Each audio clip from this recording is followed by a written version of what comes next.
जय हिंद बच्चों। कैसे हैं आप सभी? बहुत दिनों बाद स्वागत करता हूं एक बार फिर से आपका। आज हम class 11th NCERT chapter first को पढ़ेंगे, राइटिंग एंड सिटी लाइफ। बहुत इंपॉर्टेंट चैप्टर है और अच्छे से पढ़ा जाएगा, उसी पर्पज से पढ़ा जाएगा। सिटी लाइफ जिसकी शुरुआत मेसोपोटामिया में, मतलब मेसोपोटामिया की सिविलाइजेशन में हुई है। मेसोपोटामिया जो दो नदियों के बीच की एक लैंड है। ये लैंड कहाँ पर है? दो नदियों भी, मतलब यूफ्रेट्स एंड टिग्रिस। यूफ्रेट्स दजला फरात, मतलब चलिए ना, ये इस टाइम में जो आपका ये रिपब्लिक ऑफ इराक है वहाँ का कभी पार्ट हुआ करता था। तो मेसोपोटामिया सिविलाइजेशन अपनी prosperity, city life, voluminous rich literature and mathematics, astronomy के लिए भी फेमस रही है और इस वजह से हम इन्हें पढ़ भी रहे हैं। आगे क्या इंपॉर्टेंट है मेसोपोटामिया में, आप देखेंगे इसकी जो राइटिंग सिस्टम है, लिटरेचर है, ये बहुत दूर तक स्प्रेड हुई, इवन बहुत सारे जगहों पे। तो इसी की पैटर्न की राइटिंग सिस्टम को भी हम प्राप्त करेंगे। जैसे आप देखेंगे ईस्टर्न पार्ट ऑफ मेडिटेरियन है, नॉर्थ सीरिया, टर्की, इन सब प्लेसों पे 2000 BCE में। Even the kingdom of the entire region, इन ये दो रीजन, इवन इसके अलावा भी यहाँ पर अगल बगल के रीजनों में हर जगह पर इसकी राइटिंग की। और अनदर एक रीजन है जिसका नाम है फराओ ऑफ इजिप्ट, इधर भी लैंग्वेज, मतलब मेसोपोटामिया की लैंग्वेज, स्क्रिप्ट, इन सब चीज़ों से लिखाई पढ़ाई हुआ करती थी। इस चैप्टर में हम और पढ़ेंगे, जैसे हम क्या करेंगे कि एक कनेक्शन इन दोनों के बीच में, राइटिंग और सिटी लाइफ के बीच में, शहरी जीवन और लेखन विधि या राइटिंग सिस्टम के बारे में हम एक सामंजस्य बैठाने की या कोई चीज़ मतलब इनमें एक कनेक्शन बैठाने की कोशिश करेंगे। कोशिश क्या करेंगे, वो लिखी है, हम उसे पढ़ेंगे। इवन इसके क्या आउटकम निकले हम उसको जानेंगे आगे। अभी इंट्रोडक्शन चल रहा है, अभी चैप्टर की शुरुआत नहीं हुई है। इन द बिगनिंग में आप देखेंगे कि रिकॉर्डेड हिस्ट्री में यहाँ के लैंड के बारे में आप देखेंगे कि जो साउथ का रीजन हम पढ़ेंगे वो थोड़ा अर्बनाइज्ड है, शहरीकृत, शहरी है। और वहाँ पर सबसे पहले सुमेर और अकेडियन के बारे में भी पढ़ेंगे, मतलब कुछ प्लेसेस पे सुमेर और कुछ प्लेसेस पे अकेडियन नाम से भी जाने गए हैं। तो आप देखेंगे कि 2000 BCE में यहाँ पर एक, मतलब साउथ का ही रीजन बेबीलोन, यहाँ पर लोग जब आ गए थे तो वो बहुत इंपॉर्टेंट शहर बन गया था और उसको हम बेबीलोनियन टर्म से भी यूज़ किया करते थे साउथ के रीजन को। और from about 1100 BCE when the Assyrian establish there kingdom, मतलब असीरियन लोग अपने किंगडम को नॉर्थ रीजन, मतलब अभी तक हम साउथ के बारे में चर्चा कर रहे थे, नॉर्थ रीजन पे जब आते हैं असीरियन लोग, तो इस रीजन का नाम चेंज होकर असीरिया के नाम पे आ जाता है। इनकी फर्स्ट नोन लैंग्वेज आप पढ़ेंगे Assyrian, the first known language क्या है? सुमेरियन है। ग्रेजुअली ये लैंग्वेज रिप्लेस हो जाएगी अकेडियन लोग जब यहाँ पर आ जाएंगे। और वो कहाँ कब आएंगे? 2400 BCE में अकेडियन यहाँ पर जब आएंगे, अकेडियन बोलने वाले लोग यहाँ पर आ जाएंगे, तो यहाँ पे अकेडियन लैंग्वेज स्प्रेड हो जाएगी। और ये जो लैंग्वेज है बहुत टाइम पीरियड तक फ्लरिश्ड होती है। अलेक्जेंडर सिकंदर के टाइम पीरियड तक भी बहुत हद तक इसमें कुछ छोटे मोटे चेंज, भाषा में छोटे मोटे रीजनल चेंज के बाद भी ये फलती फूलती रहेगी, बहुत लंबा टाइम पीरियड तक ये लैंग्वेज चलेगी। आप देखेंगे इसी टाइम पीरियड में एक टाइम पीरियड आएगा 1400 BC। इस टाइम पे अरामाइक लैंग्वेज यहाँ पर आ जाएगी और अरामाइक लैंग्वेज ये बहुत हद तक सिमिलर है हिब्रू लैंग्वेज के। हिब्रू लैंग्वेज इस टाइम पीरियड में अभी आप देखेंगे विवादित थी, थोड़ा विवादित नहीं थी। इज़राइल अपनी लैंग्वेज को लेकर जब बात कर रहा था तो इज़राइल की जो नेशनल लैंग्वेज है वो हिब्रू लैंग्वेज है। चलिए, became the widely spread from 1100 BC और आज भी इराक के कई पार्टों में हिब्रू लैंग्वेज बोली भी जाती है। आगे चलेंगे हम, थोड़ा ये ब्लू बॉक्स पढ़ते जरा। Archaeology, archaeology in the Mesopotamia begin in the 1840s। 1840s में यहाँ पर आर्कियोलॉजिकल कार्य शुरू हो गया था मेसोपोटामिया के बारे में जानकारी लेने के लिए। यहाँ की एक दो साइट है जो उरुक और मारी, जिसके बारे में हम नीचे बहुत पढ़ेंगे, इम्पोर्टेंट है। उरुक और मारी ये दोनों शहर भी रहे हैं वहाँ के। इसकी बहुत लंबे डिकेड्स तक खुदाई चली है, मतलब एक्सकवेशन चले हुए हैं। इतना तो इंडिया के भी किसी साइट पर इतना लॉन्ग टर्म प्रोजेक्ट नहीं चला है जितना सबसे ज़्यादा इन दो प्लेसेस पे चला है। आप देखेंगे not only can we study about the hundred of the Mesopotamian, इस जो एक्सक्लेमेशन हुआ इसमें आप देखेंगे बहुत सारी मेसोपोटामियंस की buildings, statues, ornament, graves, tools, seals, ये सब तो प्राप्त हुए। इसके अलावा बहुत सारे रिटन डॉक्यूमेंट्स भी हमें प्राप्त हुए। चलिए, Mesopotamia was an important to the European because of the reference of the old Testament. एक स्टोरी आप ओल्ड टेस्टामेंट की सुने होंगे, उसमें अभी आएगा कि ओल्ड टेस्टामेंट बाइबल का पार्ट है। इसमें इस बाइबल में आप देखेंगे कि इसके फर्स्ट इंस्टेंट में स्टोरी है द बुक ऑफ जीनियस की, जेनेसिस की। इसमें ओल्ड टेस्टामेंट जो रिफर करते हैं शिमार, शिमार का की मीनिंग होती है Sumer as a land of brick build city. तो इस शिमार रीजन की वजह से ये जो सुमेर लोग जहाँ जहाँ जिस रीजन में रह रहे हैं, जो ब्रेक ऑफ सिटीज़ हैं, इस चीज़ पे ये फाइंड आउट करना है कि ये इन्हें ये बताना कि ये एक फ्लड आया था और उस फ्लड में एक व्यक्ति है नाव, उसको इस एक रिस्पॉन्सिबिलिटी दी गई कि जिसको जिसको आप इम्पोर्टेंट समझते हो आप उन्हें एक बड़ी सी नाव बनाकर उसमें रख लें और उस उनको उनको सेव कर लिया जाएगा, बाकी फ्लड में सबको ख़त्म कर दिया जाएगा और नई सिविलाइजेशन में सिर्फ उन लोगों को ही रखा जाएगा। ऐसी करके कुछ स्टोरी अभी आप पढ़ेंगे इसमें आएगा। तो एक ट्रेवलर और स्कॉलर लोग यहाँ पर जो यूरोप के लोग हैं, वो मेसोपोटामिया को अपना एंसेस्ट्रल लैंड समझते थे। तो बहुत सारे लोग जो इसमें देखेंगे आप कि जब इसमें एक्सक्लेमेशन होने लगा, आर्कियोलॉजिकल वर्क होने लगा, तो बहुत सारे लोग ये जो लीथल ट्रूथ लिखा हुआ है ओल्ड टेस्टामेंट में, अंशतः सत्य बात लिखी गई है ओल्ड टेस्टामेंट में, इसको प्रूव करने के लिए बहुत इन्वेस्ट किए हुए हैं। चलिए आइए देखते हैं। From the mid of the 19th century there was no stopping the enthusiasm of exploring the ancient past of Mesopotamia. In the 1873 आप देखेंगे ब्रिटिश न्यूज़पेपर है जिसने बहुत फंड किया हुआ था वहाँ पर जब शुरुआत में एक्सक्लेमेशन चल रही थी, आर्कियोलॉजिकल वर्क चल रहा था। तो सबसे पहले बहुत मतलब शुरुआत में इसने भी बहुत सारे फंडिंग किए थे, एक्सपेंडिचर किए थे ये ब्रिटिश म्यूजियम ने, कि यहाँ की कोई भी एक ऐसा टैबलेट मिल जाए ये वाली स्टोरी, फ्लड वाली स्टोरी को नैरेट करता रहे, जो कि बाइबल में मेंशन है। बाय द 1960s में आप पढ़ेंगे कि it was understood that the story of the old testament was not literally true but may have been way to expressing memories about the important change of history. मतलब ये भी अपनी तरीके से एक इतिहास के परिवर्तन को गिना रही है। ऐसी ये कहानी जो है, मतलब ये पूरी तरह से सत्य नहीं है, मतलब इतिहास को देखने का ये भी एक नज़रिया हो सकता है। कहने की बात ये है ग्रेजुअली आप देखेंगे कि बहुत सारे टेक्नोलॉजी, आर्कियोलॉजिकल टेक्नोलॉजी डेवलप्ड हो चुकी थी, जो बहुत सोफेस्टिकेटेड थी, बहुत रिफाइंड थी। तो ये धीरे-धीरे यहाँ पर ये जो अटेंशन है, ये जो क्वेश्चन था कि बाइबल का जो लीथल ट्रुथ का जो स्टोरी नैरेट कर रही थी, इस चीज़ पर ये काम है, अब धीरे-धीरे ये बैकग्राउंड में हो गया।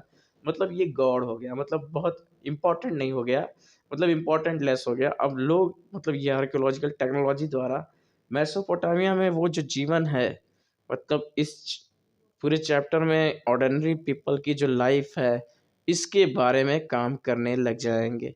मतलब ये कैसे थी, वहाँ पर कैसा कल्चर था, एस्टेब्लिश था, लोग कैसे रहा करते थे, शहरी लोग कैसे रहा करते थे। मतलब ये काम ज़्यादा ये प्राइमरी वर्क हो जाएगा आर्कियोलॉजिकल वर्क में, और ये ओल्ड टेस्टामेंट की कहानी को फाइंड आउट करना ये टेम्पररी हो जाएगा, मतलब ये अनइम्पोर्टेंट हो जाएगा। चलिए आगे हम थोड़ा स्टोरी पे चलते हैं, अपनी पढ़ाई करते हैं स्टोरी पे। आइए, ये मैप बहुत इम्पोर्टेंट है आपको एग्ज़ाम के पॉइंट ऑफ व्यू से। देखिए उरुक और मारी, ये प्लेसेस, ये दो प्लेस तो वैसे भी इम्पोर्टेंट है, बेबीलोन भी बहुत इंपॉर्टेंट प्लेस है, आपको पॉइंट आउट करने आते रहना चाहिए। अभी सेकंड मैप में आपको इसको बहुत कायदे से बताया जाएगा। थोड़ी ये स्टोरी है, आप ये देखिएगा। According to the Bible flood was the man to destroy all the earth. एक फ्लड आएगा जो पूरे अर्थ को डिस्ट्रॉय कर देगा। गॉड गॉड ने एक व्यक्ति है नाव, उन्हें चूज़ किया है कि ये जो फ्लड है स्टोरी है, नाव बिल्ड अ ह्यूज बोट, नाव ने लोगों को बचाने के लिए एक ह्यूज बोट बनाया, मतलब लोग नहीं, सबके पेयर और ईच पेयर को बचाने के लिए, मतलब जैसे तोता है उसकी वाइफ, चिड़िया है उसकी वाइफ, मतलब सबकी पेयर, एक आदमी एक औरत, ऐसे टाइप की पेयर बचाने के लिए एनिमल बर्ड्स के लिए उस एक बोट में, मतलब एक जो बनाया है उस बोट में रख लेगा। और क्या कहते हैं, जब क्या कहते हैं जब क्या कहते ये आएगा ना, फ्लड आएगा तो ये सब लोग मर जाएंगे, तो ये क्या कहते हैं बाकी लोगों की जो आगे की पीढ़ी है ये लोग बढ़ाएंगे, ये पेयर लोग बढ़ाएंगे, ऐसी करके स्टोरी इसने नरेट की गई है। Mesopotamian tradition where the principal character was the जुस जुसासुस्ट, ये जो प्रिंसिपल कैरेक्टर पे ये थे। चलिए आइए कहानी पे चलते हैं। बहुत इंटरेस्टिंग स्टोरी है मेसोपोटामिया की। आप नहीं भी हिस्ट्री पढ़े होंगे, फिर भी अगर आप हिस्ट्री पढ़ेंगे, मेसोपोटामिया के कल्चर को पढ़ेंगे तो बहुत मजा पाएंगे। इंटरेस्टिंग है। इराक, इराक जो बहुत ही डाइवर्स इन्वायरमेंट का कंट्री है, मतलब वहाँ पर बहुत ही डाइवर्स इन्वायरमेंट है। इसके नॉर्थ ईस्ट लाइन में आप देखेंगे अनड्यूलेटिंग प्लेन है, मतलब ऊबड़ खाबड़ ज़मीनें, rising gradually rising tree covered mountain range हैं, इवन क्लियर स्ट्रीम बह रही है, विंड फ्लोज करती रहती हैं with enough rainfall to grow the crop, मतलब बहुत उतनी पर्याप्त वर्षा हो जाती है जिससे एक अच्छा क्रॉप, मतलब ग्रो, अच्छी क्रॉप ग्रो हो सके।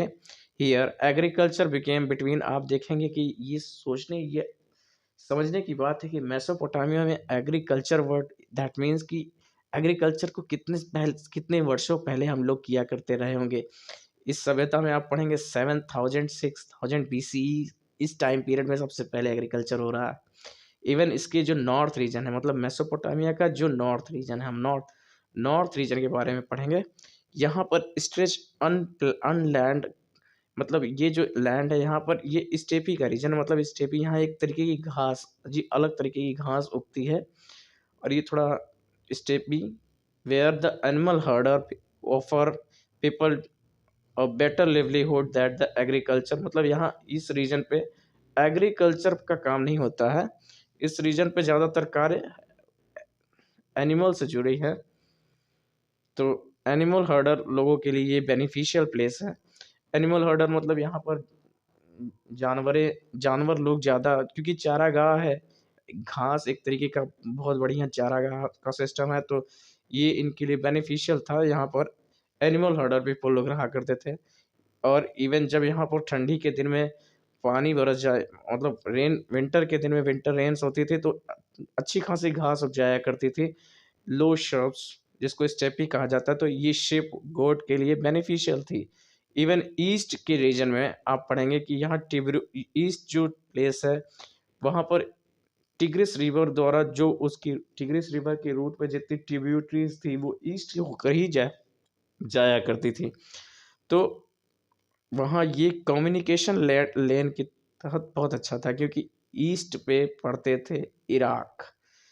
जो इराक है, यहाँ ये जैसे नदी बहती हुई आई, इराक के लिए एक तो बहुत अच्छा रीज़न हो गया, क्या कहते हैं, कोई शिप से इराक तक जाएगा, ट्रेड कर लेगा, कम्युनिकेशन के लिए भी अच्छा है, तो ये इसके लिए अच्छा था east region.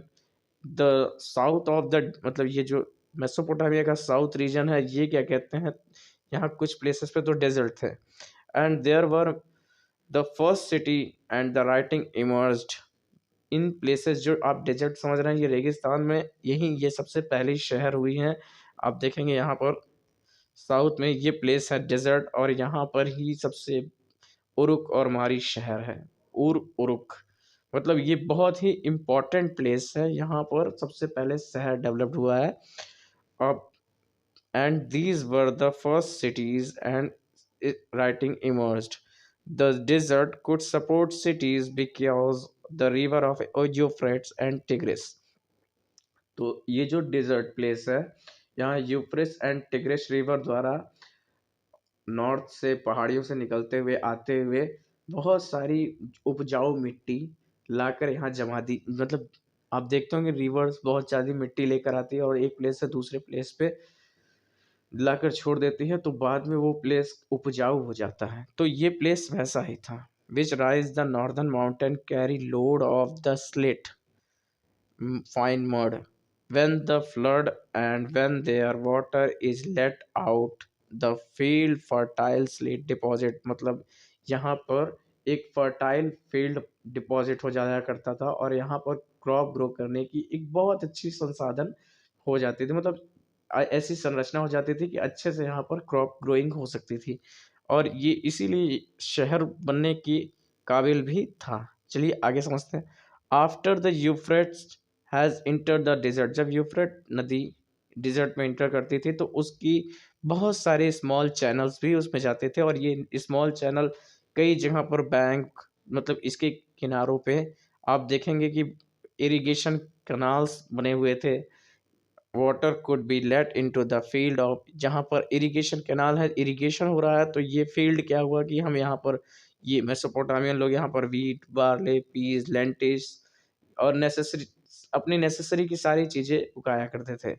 Of all the ancient system, that of the Roman Empire included, it was the agriculture of southern Mesopotamia that was the most productive, even though the region did not have sufficient rainfall to grow crop.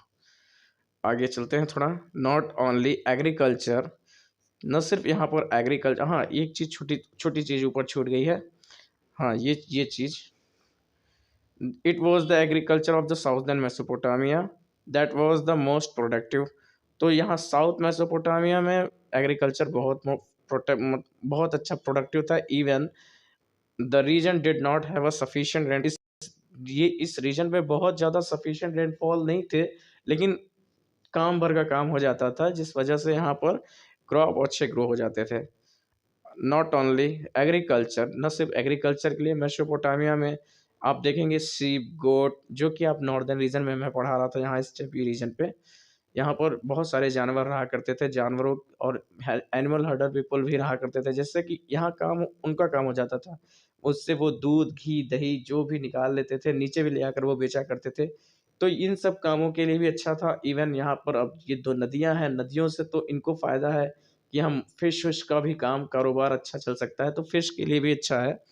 आप देखिए चलिए, not only the agriculture, Mesopotamia sheep goat that graze on the steppe, the northern eastern plain, मतलब north east plain पे आप देखेंगे कि north east place पे, इधर साइड के प्लेस पे आप देखेंगे कि बहुत अच्छा यहाँ पे माउंटेन स्लोप के पास पे आप देखेंगे that was tacked on to high to the river to the flood, river to flood of fertile productive meat, meal, milk, wool evidence, मतलब यहाँ पर इस चीज़ की प्रचुरता है क्योंकि जानवर हैं इधर, तो जानवरों से ये सारी चीज़ें आसानी से मिल सकती है।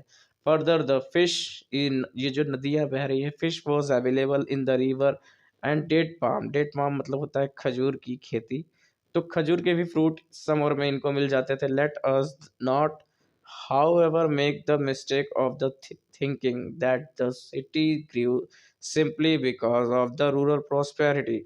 लेकिन आप एक चीज़ और जानिए, हाउएवर मतलब, लेकिन आप एक चीज़ ये है कि आप देखेंगे कि ये ऐसी मिस्टेक मत करिएगा थिंकिंग कि ग्रामीण समृद्धि के कारण शहरों का विकास हुआ है।